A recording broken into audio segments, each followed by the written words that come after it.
All right. Hi, everyone. Welcome to Fic Night from hpfanfictalk.com. I'm Too Many Curls. I'm joined with Down in Flames and Maddie Malfoy. So today we're going to read two stories. One, The Dancing Fairy by Maddie Malfoy, and the other one, Echoes of Wartime by Grumpy Cat. So I'm going to get us started with The Dancing Fairy. And this is a Harry Potter fan fiction from the rebuilding era, so like 1998 to 2009. It features Alicia. What do you guys say? I say Alicia. Alicia, yeah. Cool. Let's pretend I didn't ask that. Everyone on YouTube. Alicia and Katie, but I've been saying her name wrong for 15 years, just so you know. Let's see. Are there any advisories? No advisories on the story. All right, here we go. The heavy bass of rock playing over the club speaker system was pounding so loudly in Katie's chest that she could barely hear her own thoughts. She sipped her dragon scale, grimacing as she noted it had started to turn to lager already. Perched on a stool at the bar, she cast her eyes around the dim interior of the dancing fairy. She sighed at herself for being here, alone, for the 6th weekend in a row. Honestly, was it that hard to find someone to go on a bloody date with these days? Am I just that unattractive to people, Katie thought. It had been 10 bloody years since the end of the war, and she was ready to find someone now that the Daily Prophet seemed to be writing about. She was ready to find someone now that all the Daily Prophet seemed to be writing about these days were the new children that the Golden Trio seemed to be producing. Taking another look around, she quickly averted her gaze from a tall, dark-haired man staring at her from a table across the room. She frowned, uncomfortable with the rather predatory expression on his face. Her eyes flitted over the gyrating bodies on the dance floor, attempting to ignore more sensual acts happening under the pulsing multicolored lights. A weird sister song came on, and the crowd erupted into cheers. Katie couldn't help but tapping her foot to the beat on the footrest of the bar stool she was on, but it was still disappointed in not having found anyone to dance with yet tonight. She downed the rest of her drink and was about to order another when a woman in an indigo crushed velvet dress sidled up and wedged herself in the space between Katie and the person next to her. Did you survive the Avada Kedavra curse? Because you're drop-dead gorgeous. The woman tapped her on the shoulder, nearly making Katie choke on the remains of her drink. Turning to face the woman, a sharp retort on her lips, Katie instead did a double take. Alicia Spinnet, is that you? Alicia did her own double take. Oh my God, Katie Bell? I didn't even realize it was you. Apologies for that horrible pickup line. I should probably stop using that one. It's fine. Sometimes you gotta reference the boy who lived in your shitty pickup lines just to up your chances at them actually working, Katie laughed. Sorry. Now I lost my spot. Yes. The two women embraced. The person on the stool next to Katie left, so Alicia took the newly open seat. 2 shots of fire whiskey and then 2 butterbeers, please. Alicia handed over her sickles to the bartender. Katie raised a brow. Shots and butterbeer? Are you trying to win a favor from me, Spinnet? Alicia grinned and merely held up her fire whiskey shot. No, these are just shots to have shots. Katie grinned back at her. They clinked their glasses together and downed the fire whiskey, both grimacing as it burned in their throats. When they got their breath back, Katie appraised Alicia through her lashes as she sipped her pint of butterbeer. So, what have you been up to these days? I haven't seen an article from you in the Daily Prophet for a while, Katie asked. Oh, I quit that job about 2 years ago. I got tired of the barely masked homophobia from my boss and the ridiculous editing down of my columns, regardless of content.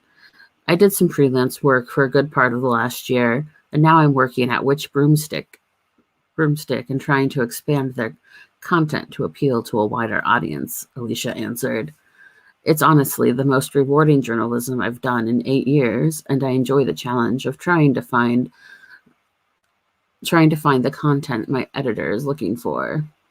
Katie sipped her butterbeer. That's great, Alicia. I wish there were better daily papers than The Prophet, even though it's gotten better since our time in Hogwarts with reporting the actual news. Alicia swallowed her drink and gave a nod in agreement. Exactly. I think one day I'd like to open up my own daily newspaper that reported news from around the wider wizarding world that doesn't rely on bribes and skeezy sources and journalists like The Prophet still does. Well, if you ever need a source in the Department of Magical Sports and Games, just send me an owl, Katie smiled. I didn't know you worked there. How long have you been working there for? About 4 years, ever since I left the Appleby Arrows. I'm currently leading the committee on organizing the Quidditch World Cup in 18 months. That's exciting. Congratulations, Katie. They tapped their pints together. Each took deep drinks of their own butterbeer. As Katie swallowed her drink, she chanced a glance at Alicia through her lashes and caught the other woman doing the same. She cleared her throat and said, So earlier, did I hear you correctly when you mentioned something about homophobia from your boss? Alicia nodded, tucking a loose section of hair behind her ear. Yeah, I mean, it was common knowledge when I was on the Holy Head Harpies that with everyone there, I guess my arse of a boss just didn't care about employee morale or general feelings of being safe at work. I even filed a complaint with HR, but they didn't do anything about it besides reprimand him. So I left. I'm sorry you had to deal with such a shitty boss, Alicia, Katie said, touching her hand in comfort. Not feeling safe in your workplace is the worst thing in the world. I wish wizarding discrimination laws would catch up with muggle ones. Agreed, Alicia replied. So, how's working for the ministry then? Oh, I love it. Even though I've just been there a few years, my boss immediately put my name forward to be part of the Quidditch World Cup organizing committee, nearly equal to her status. I think my boss just likes me a lot, as we're really the only 2 women in positions with some power in our part of the department right now. Katie paused as Alicia raised an elegant eyebrow. But it could also be that we both commiserate about still being single, even though we're both bisexual and have the whole world to choose from. I think part of it is just people are afraid of how much power we wield regarding their favorite wizarding game, though she thinks it's because no one can stand up to our levels of badassery. Alicia smiled at that statement. Well, hey, I'm not afraid of your badassery when it comes to Quidditch, Belle. Remember all those times I outflew you in chaser drills in your 5th year? Katie bumped Alicia's shoulder with her own. Hey, that's not fair. You know I was recovering from an injury, so of course you're supposed to be the best chaser on the team after Angelina. Just because you didn't like it when I scored more goals than you in that one match against Hufflepuff doesn't mean you still have to rub salt in an old wound, she joked. We had our fair share of rematches during our time in the pros anyway, Alicia grinned. The music turned to a hobgoblin song, and a spark appeared in Alicia's eyes. Chugging the last of her butterbeer, she set her empty glass on the bar top with some force and grabbed Katie's hand. Dance with me, she exclaimed, an order more than a request. Katie finished off her butterbeer, as well as and allowed Alicia to pull her onto the dance floor and into the mass of jumping, gyrating bodies. Her vision blurred from flashing lights with so many moving bodies until Alicia reappeared in front of her, something unreadable in her eyes. Alicia grabbed her hands again, placing them on her shoulders as she settled hers on Katie's waist. The music faded into a low, throbbing pulsing in Katie's ears. Her focus was entirely on feeling the warmth of Alicia's hands on her waist, the thinness of the fabric as it moved between their skin, and the emotions bubbling in the pit of her stomach. She stared into Alicia's dark eyes, seeing her own face reflected back at her, and she couldn't help but smile broadly. The two of them stayed on the dance floor for what felt like forever, but in reality it was only 40 minutes, as some idiot had tripped and spilled all of his drink down Alicia's back.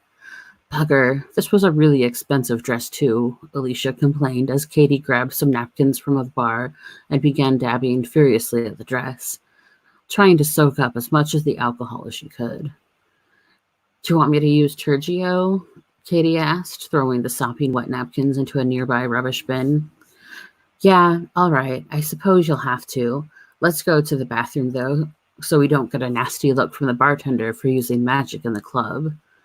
They quickly weaved their way through the crowd to the women's bathroom, thankful there wasn't a line for once. Alicia placed herself in front of the mirror and stood still, patiently waiting for Katie to dig out her wand from her purse. All right, this might tickle, Alicia, she said, pointing her wand at Alicia's back. Alicia nodded, and caught Katie's gaze in the mirror. Tergio, Katie said, waving her wand. The dress pulled away from Alicia's body as the alcohol soaking into it was siphoned into Katie's wand until the crushed fabric was dry. Stowing her wand back in her purse, Katie pulled her hair back from her face, the sweat from dancing making some strands stick to her face. Alicia patted the back of her dress and thanked thanked Katie for casting the spell for her.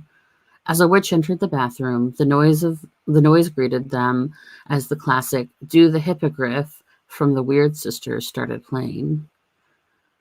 Oh my God, do the Hippogriff. Thank you. Come on, one more dance with me, Katie Bell. One more, Katie acquiesced, unable to resist the pull of Alicia's smile. One song turned into two, turned into six, and before Katie knew it, it was almost bar close, and she was wrapped under Alicia's arm as they left the club. She shivered as they entered the cool night air. She paused her steps, indecision rooting her to the spot. Alicia released her hold on her and gave her an inscrutable look. What is it, Katie? Oh, well, I guess I didn't know what you wanted to do now, she said. Alicia shrugged noncommittedly.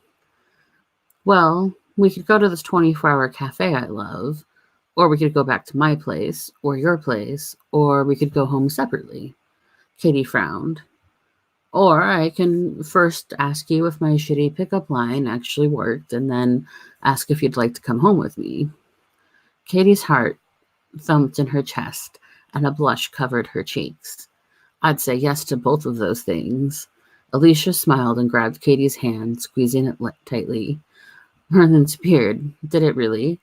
Katie grinned and nodded her head, squeezing Alicia's hand back. You know me too well, Spinette.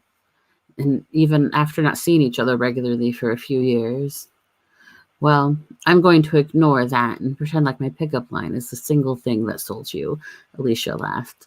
Come on, we're going to stop by the bakery first because I'm craving their chocolate croissants. Alicia pulled on Katie's hand, and they walked off down the streets of London, hands firmly clasped together and smiles ever present. All right, now, Miss Down in Flames, your turn to do the next story. Taylor, you're muted. Thank you.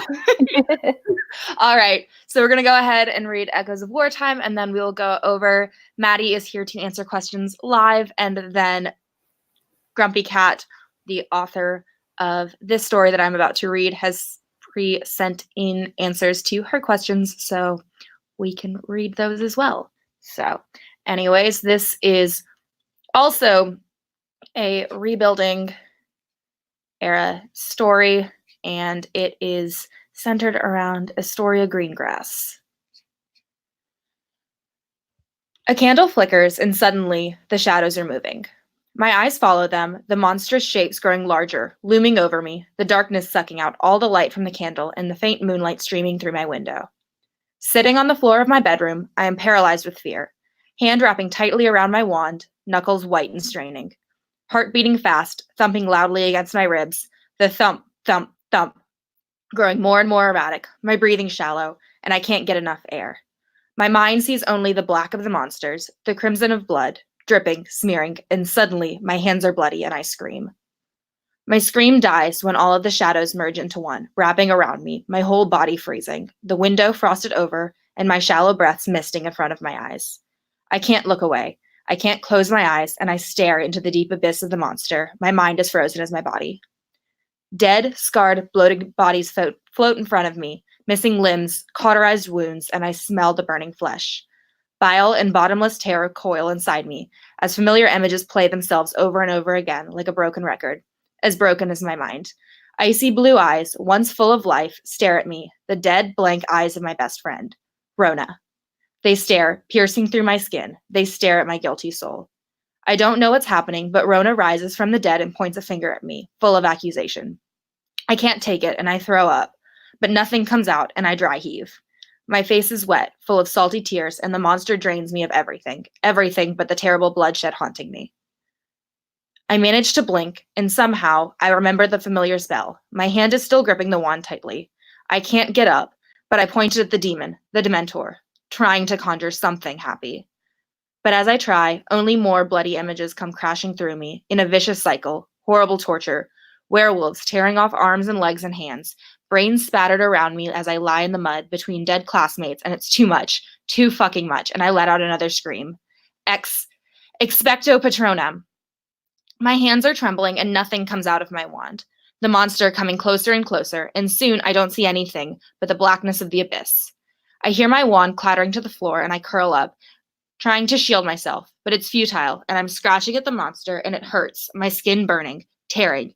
Pure agony as blood pours out and drenches my clothes, a blinding whiteness exploding in my head, and still, I can hear myself screaming, my throat on fire. I writhe on the floor, a useless, sobbing mess. And then, I'm assaulted by light. The door of my bedroom is flung open, and my father storms in, wand drawn out, his face white as chalk. I want to yell at him to run away, but I can't talk. I can't do anything. I just stare at him through my tousled hair, a broken wreck. Is everything Astoria?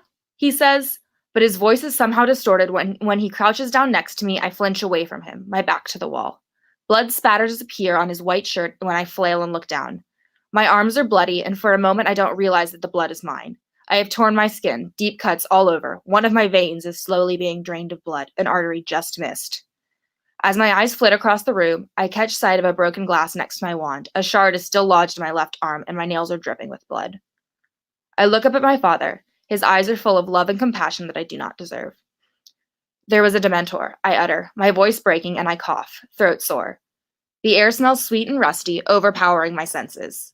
It is the scent of blood, and, despite the sweetness, it makes my skin crawl and hair stick up on the back of my neck.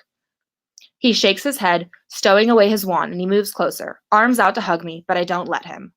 On shaky legs, I pull myself up, my bloody hands leaving scarlet handprints on the white wall, and I walk out, marking my way with bloody footprints as I walk away from the house into the freezing Scottish night. I don't know where I'm going, but I need to get out of that room. Out. Away from the shadows, the demons of my nightmares, my sins haunting me every step of the way. My dead friends' faces are burned into my mind. Rona, Jack, Colin, everyone at the Battle of Hogwarts. House elves, professors, children, giants, Death Eaters, werewolves, housemates, friends, enemies, friends. And at the center of it all, Astoria Greengrass, too sure of herself, cocky, overconfident, hungry for glory and justice, making her friends think they're cowards, making them sneak back into the fray, leading them to their deaths. I stop somewhere in the forest behind my childhood home, shaking like a leaf, barefoot, bloody, and shattered. Collapsing on the forest floor, I ignore the twigs and branches poking at me, and I stare straight ahead, my blonde hair damp from sweat, sticking to my forehead and bare neck. I try again to think of something happy, but all my memories are plagued with guilt. In the black of the night, screams still echo in my head. A warm cloak appears over my shoulders, and I don't look up, but I know it's my father. He sits down next to me and wraps me in his arms. This time, I let him, and I cry into him, trembling, tears streaming down my face, soaking his shirt. He tries to soothe me, but I keep crying and crying until my eyes are dried out and there are no more tears left. Dad, help me, I say, my voice almost gone from all the screaming, and I'm just a girl who wants her powerful father. There was no Dementor, only my fucked up mind. The monster I tried to fight off was myself. I can't bring back your friends. I can't make the pain go away. Nothing can do that. But I can help you do something with the pain. Channel it and use it. Work for me, he says, still hugging me close to his body. Do you want that? I want anything that will put me back in control, that will stifle the echoes of my guilt and shame. Yes. Your training with Aeschylus will start in the morning. And so, with knives and curses, the adrenaline of a fight and shadowy dealings of the criminal underworld become my shield, my constant companions. I am a whirlwind of motion, a flurry of curses flying out of my wand, a silver knife lodging itself in the shoulder of one of my attackers, Len, while Aeschylus shoots the curse at Luther. I am all rage and anger, fire and maelstrom, the twin brothers and their lieutenants spreading out, trying to drive me away from cover, from Aeschylus and the rest of our small army. It is mayhem and chaos, the sounds of a ceiling collapsing somewhere behind me, the grunts and moans of pain mixing with the cacophony of sounds reaching me, but I am focused, demon dust numbing the pain and chaos of my mind, pupils dilated, eyes following Len, the leader, the one who tried to cheat and steal from my father, then kill us, his agile form slinking back from the shadows, knowing the abandoned Kreuzberg warehouse better than I, and I stalk after him, ignoring Aeschylus's protests and swears. I will not disappoint father and let Len get away. My footsteps echo, boots rhythmically hitting the concrete underneath, and I wonder about the sudden silence, hearing my own heart beating in my chest and not much else. A crackle here, a rat scurrying there, but I am not alone. I stop and feel someone watching me as I turn around the room, the only light coming from my wand, and I murmur, Nox. It would be stupid to make myself an easy target. If they can't see me in the darkness, they can't hit me. Suddenly, I am cold, my insides turning to ice as I feel something getting closer. I can't see anything except the bleak darkness of moving shadows, can't smell anything, can't hear anything, but I know it's there. Something slithers to my left. I lash out, try to stun the shadows. The curse just ricochets off the walls and steel beams overhead. Fear creeps through my spine, entwining me in its paralyzing grip as I remember the last time I felt like this. Helpless and afraid, alone in the darkness except for the slithering shadows and my own blood. Shaking, I clutch my wand and mutter a spell under my breath, a bubble of light pulsing out of it and floating above me, bathing the room with bright light. I blink a couple of times, my eyes unaccustomed to the light, my sight slightly blurry. But I see a black shroud in front of me, gliding ever closer, and I am rooted to the spot. I want to scream, but no sound escapes me, my throat constricted, my breathing erratic. The knife falls from my left hand, clattering on the concrete, but I still have my wand. The bastards let a bloody Lethifold loose on us. On me. Maybe I'm too high on the demon dust, but I start laughing maniacally while the creature, the shroud of a blackest black, hovers near me, slithering ever closer while I laugh in the precious moments before I die. I am helpless. Something has died in me since that night when I clawed at my own skin, trying to fight a Dementor that wasn't there. Instead, I fought with my own torturous mind, the images flickering before me, real and imagined horrors, multiplied, strengthened, overpowering. Now, I know it would be futile to even try to fight the monster before me. There is no happiness left in me. All of it is drained away in the crimson blood of my friends soaking up the ground I once considered home.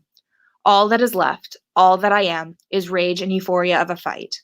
I could fight until there is nothing else left, and it would not be enough to quench the thirst I have to thrust myself towards danger, towards a probable death. The war never left me. It poisoned my mind, filled my veins with venom, and woke up a horde of demons within my soul. And yet, despite what I know, despite my reckless spirit, I still raise my wand, standing my ground. I will not die without a fight. The Lethifold is above me, almost blocking out all the light, the blackness suffocating me while I try to summon a memory of Daphne, of father, of mother. But all that I remember is intertwined with darkness and death. There is no more light, the world completely black around me. I fall to my knees, the pain of hitting the floor like a forgotten memory, barely reaching me through the darkness. My sister's face floats at the front of my mind, and I hold out hope. With my last breath, I clutch my wand tighter and croak out the spell, wishing for the silvery form of a vixen to appear, to save me. But there is only darkness as the lethifold engulfs me. Death is almost peaceful.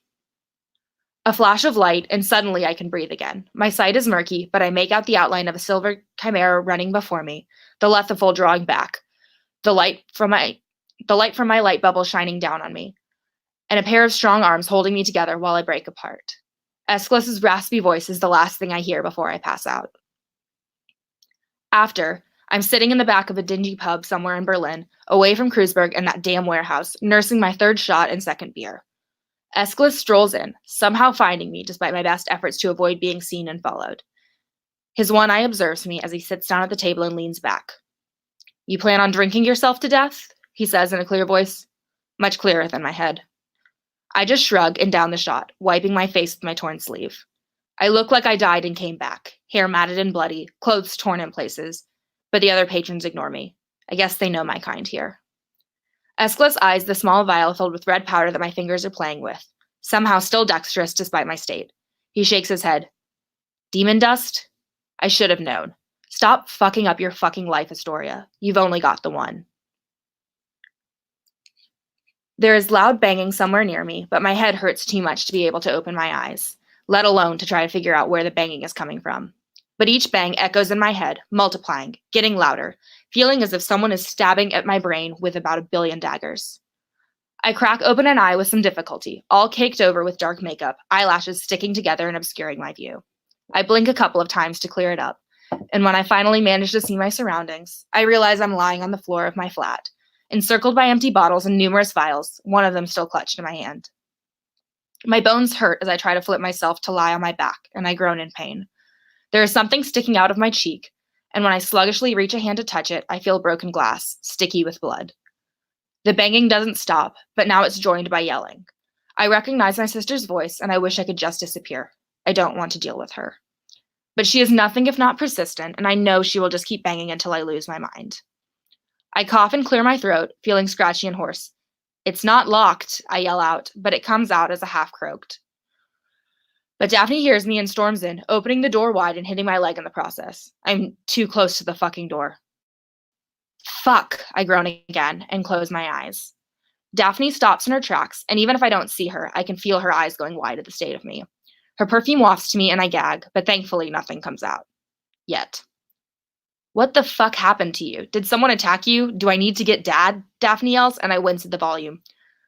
"Quiet, please," I whimper, putting a hand over my eyes to shield myself from the light that comes in when Daphne opens the curtains with a flick of her wand. "No one attacked me. I'm fine." "Fine? You're lying on the floor, barely able to move, and there's blood on your head. There's also some glass sticking out of you. If you call that fine, you're out of your fucking mind." I mentally roll my eyes at her summary of everything that is wrong with me. Even that takes too much effort. "What do you want, Daphne?" My eyes are still closed, but I can imagine the furious expression on her face, eyes blazing and one eyebrow twitching, knuckles white as she tries to calm down and not explode at me. After clearing out some bottles with her leg, I feel her sitting down next to me. She puts a tentative hand on my shoulder. "I wanted to see how you were doing. Aeschylus told me about the test. He was worried about you, and you're scaring me when I see you like this." I groan for what seems like the millionth time, and it takes all my strength to turn away from her, move my body out of her reach. "You should be scared of me," I whisper, tears in my eyes. "War has poisoned me." The bloody test. I don't know what I was thinking, trying to join the Aurors, but it had been on my mind for a long time, and I couldn't shake it off. Each time I would hear or read about some Death Eater raids or arrests being made, I would feel myself wanting to be the person who does that, who fights against the bastards. So I cockily walked into the Ministry of Magic, went straight to the Auror office, and asked to be tested. It was just preliminary testing to see what my abilities are, my mental state, and I hadn't quite counted on that. Fucking idiot. By the time the practical exam rolled around, I was certain that despite some of my more conflicting answers, I could get in, that I could join. And then they brought the Dementor in. At this point, trying to cast at Patronus is somewhat of an obsession. I fail and fail again and again. Drunk, high, sober. I haven't seen my Patronus in more than 2 years. There is something broken inside me. I am a dead person pretending to be alive. I tried to fight the Dementor. I passed out, surrounded with dead faces. I tried again. Passed out again. I did it 12 times before they had to drag me out of the exam room, pity in their eyes. I don't remember much after that except stumbling back to my flat, raiding all my hiding places, and waking up to Daphne's banging. Astoria, I want to help you, Daphne says, her voice soft, caring. And I want to reach out, but she's too far away. It's too hard. And so I stay where I am. Damaged goods. You can't help me, I mutter, angry now, at myself, at her, at everything. She stands up and I hear the door opening again. I know I've hurt her. Only because you won't let me. There is a thunderstorm in my heart when I fuck Draco Malfoy at my uncle's funeral, then at New Year's. It is a strange feeling, something I had forgotten I could feel. I had forgotten what it feels to be alive. He is an outcast. Despite the society giving him awards, he knows what he is. And I feel drawn to him, to a familiar soul, someone who is broken. In a different way, but he is still broken. He lounges at my sofa, a drink in my hand while I pace around the flat, trying my best not to spiral into damaging thoughts. The anniversary of the Battle of Hogwarts is today, and I am reckless. Draco's gray eyes follow me around, but he's silent because, somehow, he knows there's nothing that he could do to say that could make me feel better. I know my demons. I know they're lurking just beneath the surface, beneath my fake exterior, and I'm fighting. I don't want to drown myself in the blackness of my mind. Astoria, Draco murmurs, downing his drink and setting it on top of a pile of books cluttering my coffee table. I stop pacing for a moment and frown at him. Do you trust me? He asks. The question seemingly random, but I have a feeling there is deeper meaning there. I can't seem to speak, my throat feeling dry, but when my eyes meet his, I feel calmer than I've felt in days. I nod, still unable to utter a word. A smile plays on his face, and involuntarily, I smile back at him. He gets up and takes my hand, a current buzzing between us, but I step back, not wanting to break my rule about not fucking him again. I need a friend. Get your cloak, Draco says, tucking his wand and donning his own cloak, looking at me expectantly. I realize I've been standing there, looking at the hand he touched with a dazed expression, and I quickly get dressed, wondering what he has in mind. We walk out of my building, the mass of people pulling us after them, celebrations all around, Diagon Alley decorated with sparks and colorful banners in honor of the anniversary, the end of the war. They don't know there is still a war raging in the minds of those of us who have lived. We walk for half an hour in silence, each one of us lost in our own thoughts. Draco stops in front of a townhouse, the small garden in front well cared for and full of blooming flowers. He knocks 3 times, and a tall, elegant woman with black hair streaked gray and aristocratic features opens the door. When she sees Draco, she smiles wide and envelops him in a hug, holding him close, and I realize who she is. They part, and Draco motions me over. I am shaking because in front of me stands the woman who lost her entire family to the war that scarred me, and she's giving me a kind smile. I feel small before her. Astoria, this is my Aunt Andromeda, Draco says, and I nod mutely. I am on the verge of crying. And when the patter of tiny feet thunders out from inside the house and a small boy with hair the same shade of as Draco's appears, running straight for him, shouting his name and hugging his legs, tears just stream down my face. Andromeda puts an arm around my shoulders and guides me inside, through the hallway filled with family pictures, almost half of them of Draco and Teddy together, and others of her dead daughter, dead husband, dead son-in-law. My heart hurts. I remember the only photograph I have of my friends, and I almost collapse on the deep green velvet sofa. I look up at Andromeda, her eyes so similar to Draco's, but the rest of her is a softer version of the woman who murdered one of my best friends. How do you... I start, but words fail me, though Andromeda seems to know what I mean. Draco sits down next to me and wraps an arm around me protectively. I don't shrug him off as I usually would. Teddy climbs on top of Draco, and the 3 of us make an awkward trio, a mass of limbs tangled. But the way Draco lights up whenever Teddy is near breaks something inside me. One of the walls I put up long ago. I have suffered, Andromeda says, sighing deeply, remembering her loss. But there are no tears in her eyes, just sadness. But I have Teddy, and Draco and my sister. They keep me going, and they keep me sane even when I want to tear apart my own skin and crawl away from the pain. I remember them. I love them. And love is what has kept me alive. I can't stop myself, can't stop the tears, and I start sobbing, the pain too great, my heart feeling as if it could explode any second, thumping loudly. I break down, but suddenly, Draco is hugging me, his woodland scent a familiar thing, calming me down slightly, and then a pair of small hands grasp my own, and between sobs, I manage a teary smile. I cry for a long time, until my eyes are dry and I feel exhausted.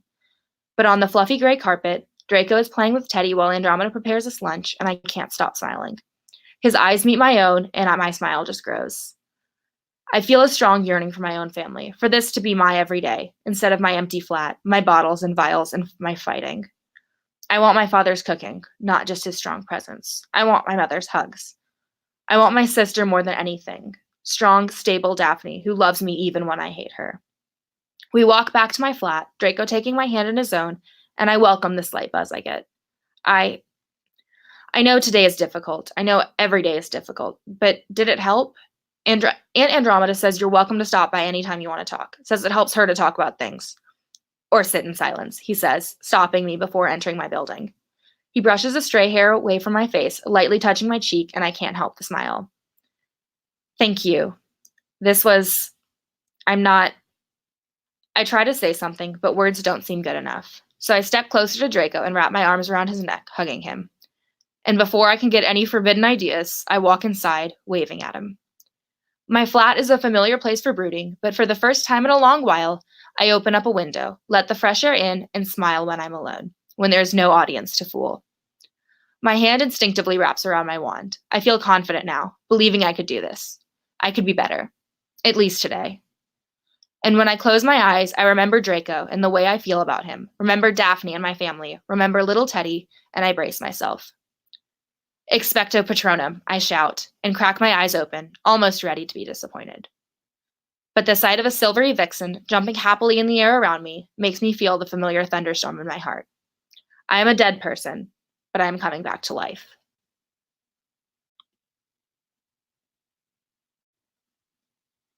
And that is the end of that one. That was really good. So I somehow messed up my camera, but oh no. Well, okay, so I got really vain. I was like, ooh, I look good. I gotta take a picture. And the photo app interfered with Chrome getting access to my camera. It's fine. I'm now reading all the chats that I couldn't read. So I'll read the questions to and from Chris. Okay. And then we can grill Maddie live. Oh, God. Oh. All right. So for Chris and Echoes of Wartime, this story was written for 2 challenges. Did you have the idea for this story before entering either of them, or did the concept come together afterwards? Response. It's both, actually. I started plotting out the story for the 5+1 challenge after failing miserably to make Napalm Skies actually fit the challenge instead of having a mind of its own. And I really liked the idea of using a Patronus to show depression and PTSD and how those can affect people's ability to use magic, some of which we've seen in the books with tongues. And then I saw the beautifully dark pic spam that Abby made, and things just sort of clicked into place with some scenes that I ended up writing, especially the first 2 tries at casting the Patronus and Astoria's drug use. At the same time, I also recently finished reading Pierce Brosnan's Dark Age, which definitely put me in the right state of mind to tackle Astoria at her worst. The foundation for the story was always somewhere in the back of my mind, even when I was first writing Nuclear Love, but these 2 challenges were my perfect excuses to once again cheat or put the art of being nonchalant on hold and write about it. Question 2. What are your biggest tips for writing dark, angsty stories like this one? I gotta take notes. All right. Sadly, for some of the themes that tackle darkness and angst, I draw from my own experiences. But also, I love reading those types of books. Dark Age is just one example. I think the biggest tip is to try to put yourself inside the story, to think about how the characters you're writing would actually feel, to put yourself in their shoes if you haven't experienced what you're putting them through. With Echoes of Wartime, and in general with Astoria's character arc, there's another layer to the story because I was born during a war, and I grew up around people, my dad included, who fought in it. One way or another. So growing up like that, listening to war stories, seeing how the war affected the people around you, how they deal or don't deal with PTSD, all of it influenced how I've been portraying Astoria, writing her experiences. So I guess that would fall under doing research if you're unfamiliar with the topic you're tackling. If you're portraying depression, read some experiences from people who struggle with it, or even better, talk to them if they're prepared to talk about it. If you're writing a dark war or a battle, read up on it and find some books that have scenes like that. Scenes like that, and try to learn from the techniques used. I think that this is probably the most helpful out there from what everyone else has said. All right, question 3. You've written Astoria as a Gryffindor in the family of Slytherins. Do you think she's got any of her family's Slytherin tendencies, or is she a Gryffindor through and through? She's a Gryffindor like 95% of the time, but being raised by a shady and double-dealing crime lord definitely influenced her. So sometimes she'll actually stop and think about things and plan, but not often, but sometimes. I don't think we've actually seen this side of her, but we should sometime in the future when I get my act together. Question 4. Is this fic part of the whole Astoria stories? Are there more fics in this series coming down the pipeline, or do you think this is the last one? There's Seven Devils, which is a direct sequel to Playing with Fire. I started writing that way back for the Shakespeare Challenge. It's been sitting in my G-Docs at 40% finished for too long. I have it sort of planned out, which is most unheard of for me, but somehow I'm being terrible at starting another new whip featuring a badass Narcissa Black instead of finishing the stories that I really should. Besides Seven Devils, I'm sure there will be at least one more story where Astoria and Draco finally get together properly instead of just having random sex between murder and mayhem. All right. Maddie? Yes. So, first question. So what drew you to Katie and Alicia as a pairing? Oh, great. These are the ones I have prepared. Awesome. Well, actually, I know. I'm going to refer to my answers that I sent you earlier. So this writing with Katie and Alicia was actually suggested to me because I was not having any inspiration for Chris's, funny enough, Chris's pickup line challenge. I was like, I need a ship. And Renee, Muggle Maybe, actually suggested I write about them. And then I got that perfect pickup line, which is the Avada Kedavra pickup line. And I was like, oh, this is just perfect for those two. So that's actually how that came about. It wasn't by any means of my own doing. And so then why was a nightclub the perfect setting for this? What was the decision there? I don't know. Honestly, it just kind of happened that way. I was like, all right, well, they got to be out getting drinks or something somewhere. And I'm not a person who goes out a lot because I'm also happily partnered with my boyfriend of 7 years. So I'm like, I don't even know what dating is like for adults. Nightclub. So it just kind of happened. But then I think, but then I needed a name for the establishment. And then I thought of, well, what's kind of magical, but not like super obvious. I was like the Dancing Fairy. And then I was like, okay, well, if it has dancing in the name, then it kind of has to be a nightclub. And that's how it happened. All right. This one is from Paula. If you had to use a pickup line like Alicia, what would it be? Oh my God. What one would I use? God, I don't even know any pickup lines because I haven't had to use one ever. I don't know. Probably something to do with being very Iowan. So being like, oh, let me get that for you. Or, being just very Midwestern. I got nothing. Okay. I have a question, comment. Okay. Mini verbal review.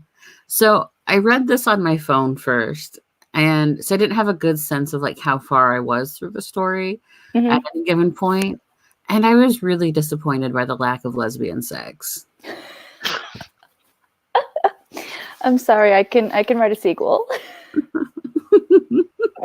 Okay, good. I just want to know what happened that evening. That's pretty much it. They had a good time.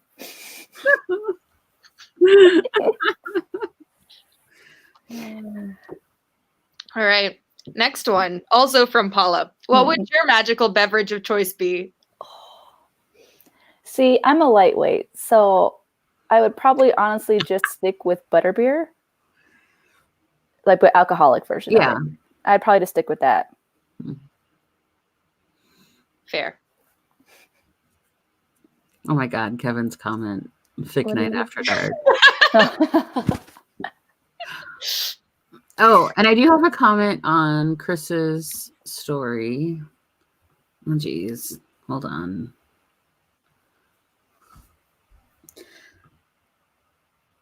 It was near the end.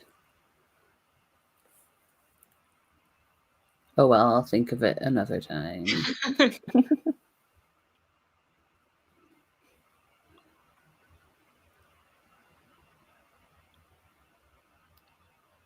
All right. Now I just got really caught up in her story, and I had to I have to ask her about this. Never mind.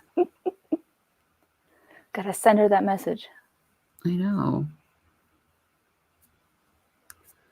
Oh, we have a question from the audience. Oh. Maddie, what's your writing snack of choice?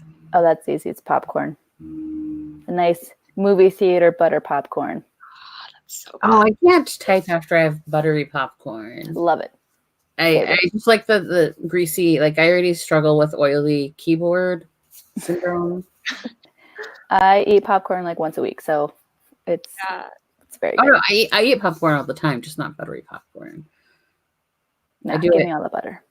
My husband makes it in olive oil with chili flakes, so it's spicy and healthier. That sounds like I might like it. I hate the smell of movie theater butter popcorn. Just it's not my thing. I'm always consistently angry when I go to a movie theater and it just smells like that butter. So olive oil and chili flakes sounds like a much better version. Sounds too healthy for me. All right, cool. I think if that's all, any more questions, I guess.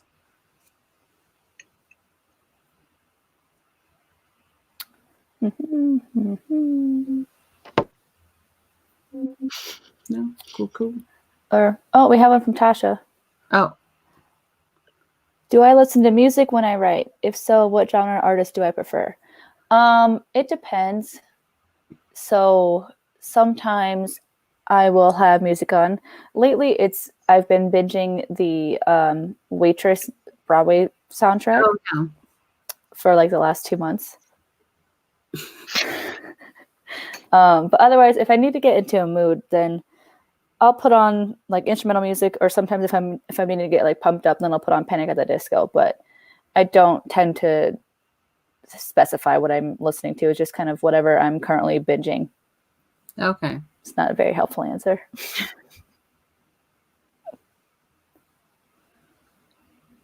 Do the hippogriff. Do do do do do do do do do do do do do. Just so you know, that's what I got out of your story, besides the lack of lesbian sex. Thank you, Rose. I appreciate it. Or just any sex, actually. You got me hyped up for sex. Anyway, on that note. Oh, God. Right. I have probably been fired from my job. But yeah. I'll talk to you guys all later. Oh, wait. Oh, Kevin just came up with another question. What makes me like the Alicia Katie pairing? I don't know. I like rare pairs, so that was kind of fun. It was a new pairing for me to try out, and I feel like since they, were in school together, and I think either the same year, 1 year apart on the Gryffindor Quidditch team, they were able to have a really good bonding time while they were at Hogwarts, and so this was a nice chance for me to explore what they did outside of that, 10 years later. Did you intend for Do the Hippogriff to be to the tune of Do the Hustle? I just thought of when they played a Goblet of Fire, the movie. Oh, do you dance like a hippogriff? Yeah, whatever that is. I don't know. I might have made the song title wrong. Whatever. That's what editing is I know what for. you're referring to, but I don't know what the song is called to tell you if you're correct or not. But I know the scene in the movie. Yeah, okay, great. All right, I'll be sending out links to that song. So, no, I totally, yeah, I don't know. I guess maybe the hustle is just me being weird. Oh, well. All right, cool. Thank you, everyone. Have a great day, evening, afternoon. I don't know why I'm waving. My camera's not working.